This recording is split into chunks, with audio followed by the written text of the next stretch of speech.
ศกาลคริสต์มาสគួរតែជាយប់ដែលគ្រួសារជួបជុំគ្នាជាពេលដែលគេអត្ថានគ្រប់ផ្ទះពោពេញទៅដោយសំណើចស្នាមញញឹមភាពកក់ក្ដៅសុភមង្គលនិងជួបជុំហូបនៅភោជនីយការពេលល្ងាចជុំគ្នាយ៉ាងមានក្តីសុខប៉ុន្តែកាលពីជាង100ឆ្នាំមុននាគ្រិស្តសករាជ1914សម្រាប់ពលទាហានវ័យក្មេងរាប់ពាន់នាក់បែរជាបានចំណាយពេលវេលាដ៏ពិសេសហ្នឹងនៅឆ្ងាយពីគ្រួសារផ្ទះសម្បែងទៅវិញយប់យន្តដល់តិចនាលេនឋានកតាសមរភូមិគ្រប់យ៉ាងសឹងតែបានប្រែក្លាយទៅជាកំណក់តាក់ទៅហើយរាងកាយស្ពឹកសពន់ល្ងាញ័រញាក់ដំណក់ដង្ហើមពោពេញទៅដោយផ្សែងព្រើទូរ៉ែកដោយកៅអៅបេះដូងដែលពោពេញទៅដោយភាពតូមនិញឯកាសោកសៅជាយប់ដែលគួរតែមានតែសន្តិភាពកក់ក្ដៅនិងក្តីស្រឡាញ់តែបែរជាត្រូវបានបោះបោកទៅដោយភ្លើងសង្ឃាមតែយ៉ាងណាក្តីមួម៉ងមួយហ្នឹងក៏បានប្រសើរដោយសារអីមួយយ៉ាងដ៏ពិសិដ្ឋបានលេចមកដែលបានមកបច្ឆេះសម្បញ្ញៈជាមនុស្សឲ្យជ្រះឡើងនារាត្រីអន្តកាលមួយហ្នឹងនោះគឺបានទាត់វាបានប្រកែកអភូតហេតុមួយឡើងដែលគ្មានអ្នកណាអាចរំពឹងដល់1914ជាឆ្នាំដែលសង្គ្រាមលោកទើបចាប់ផ្ដើមឡើងតែការប្រយុទ្ធវាបានទៅដល់កម្រិតដល់ព្រៃផ្សៃមួយបាត់ទៅហើយទាំងទាហានខាងអង់គ្លេសនិងអាល្លឺម៉ង់បានជីកដៅលេនឋាននៅម្ខាងម្នាក់នៃវាប្រយុទ្ធហើយការតតាំងបានបន្តមកអស់ជាច្រើនសប្តាហ៍មកហើយគ្មានស្រាកស្រានទាំងភួរបឡោបឡាមានទាំងខប់ព្រើបង្អោធ្លាក់មកប៉ះនឹងកាយានិងទាំងភាពស្រែកឃ្លានឥតកណិន្ទាវាបានផ្ដល់មកនូវអារម្មណ៍ឈឺចាប់យ៉ាងក្រៃលែងដែលខ្លួនត្រូវបានឃ្លាតឆ្ងាយពីផ្ទះដែលមិនប្រកាសថាអាចត្រឡប់ទៅវិញផងឬយ៉ាងណា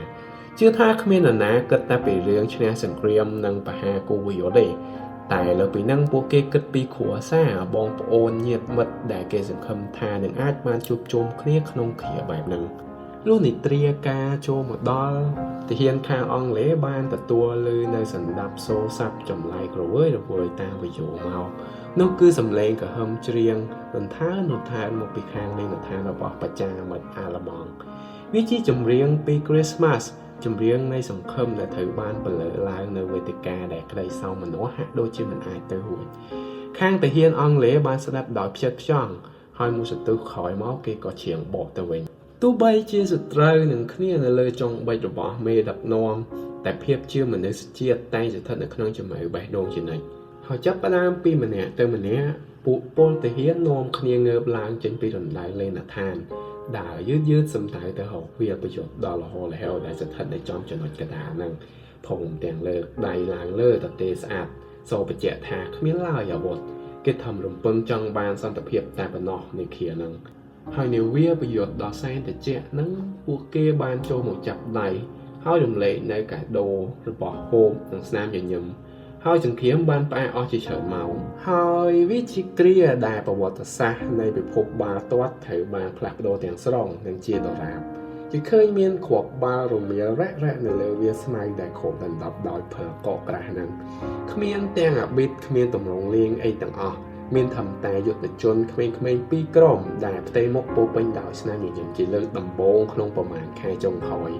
ម្ខាងជាអាល្លឺម៉ង់ម្ខាងទៀតជាអង់គ្លេសបរិយាកាសពោពេញដោយភាពសោចក្អាយសប្បាយរីករាយបោះបាចុះឡើងទៅមកនៅលើវាលព្រើដែលសែនតិចឥតឧបមានឹងវេលាដ៏ប្រសិទ្ធនឹងពួកគេលែងបានធម្មតាជាកូនទាហានទៀតហើយតែពួកគេបានក្លាយជាកីឡាករបាល់ទាត់ដែលសាមញ្ញទូទៅ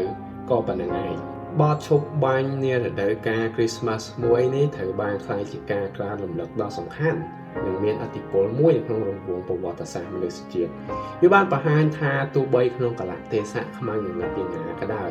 ជាតិជាមនុស្សតែរមែងសារភ្ជាប់គ្នាដោយក្តីអំណរនិងភាពស្មោះសរបើទោះបីជាកំពុងបម្រើឲ្យឧត្តមគតិមួយខុសគ្នាយ៉ាងណាក៏ដោយហើយកីឡាបាល់ទាត់ភាពបានជាភាសាសកលតែបានបង្រួមនឹងនាំមកឲ្យពួកគេនៅក្តីសោមនស្សសូម្បីតែរាល់ថ្ងៃនេះទោះបីជាពិភពលោកយើងវាពោពេញទៅដោយការខ្វែងគំនិតការបញ្ចុះសម្រងការបន្ទោសសារាយនានារវាងប្រទេសនិងប្រទេសក៏ដោយចុះតែរឿងរ៉ាវបែបហ្នឹងវាតែងមករំលឹកថាពួកយើងគ្រប់គ្នាសុទ្ធតែបានចែករំលែកនូវអារម្មណ៍រួមក្តីសង្ឃឹមអារម្មណ៍រអាភ័យខ្លាចសុបិននិងសម្ព័ន្ធភាពដ៏ស្រស់ត្រកាលហើយបាល់ទាត់អាចជាស្ពានផ្សារភ្ជាប់មនុស្សរំលងនៅភូមិដែនសីមាទាំងឡាយដែលមនុស្សឈលនិយមមួយចំនួនដែលឆ្លងវែងនឹងអំណាចសន្មតវាឡើងមក ដើម្បីតបស្នងនឹងតណ្ហាកិលេសទោសៈដែលខ្លួនឯងសេឃ្លានអត់មានរអាខំបុព្វហេតុនយោបាយឬផលប្រយោជន៍មួយដែលអត់មានអ្នកណារំពឹងដល់បានយ៉ាងណាកីឡាអាចផ្ដល់នូវសន្តិភាពនៃគ្រាដ៏មានភាពតឹងតែងបំផុតដោយអីដែលបានកើតឡើងនាទេសកាល Christmas ឆ្នាំ 1914 អញ្ចឹងហើយបើសិនគ្រាន់តែបាល់ទាត់មួយប្រកួតអាចផ្អាកសង្គ្រាមបានមួយយប់អញ្ចឹងសាសម័យមើលថាបច្ចុប្បន្នកីឡាមួយនឹងអាចផ្ដល់អីបានខ្លះលើសពីនឹងវាពិតជាលើសពីកីឡាក្នុងឱកាស Christmas នេះចូលចងចាំថាកម្លាំងនៃការរួបរวมភាពស្មោះសរសមានចិត្តនឹងការលេងកីឡានេះឯងដែលនាំផ្លូវមនុស្សជាតិយើងឲ្យដល់ការបង្រួបបង្រួមនិងសន្តិភាពហើយនេះជា channel ដែលនិយាយពីរឿងរ៉ាវនានាដែលកើតឡើងក្នុងពិភពបាល់ទាត់ហើយជឿថារឿងរ៉ាវអស់ហ្នឹងអាចផ្លាស់ប្ដូរជីវិតយើងបានសម្រាប់ថ្ងៃហ្នឹងមានតែប៉ុណ្ណេះអរគុណច្រើនដែលបានទស្សនាមកដល់ចំណុចនេះជួបគ្នាឱកាសក្រោយលាសិនហើយ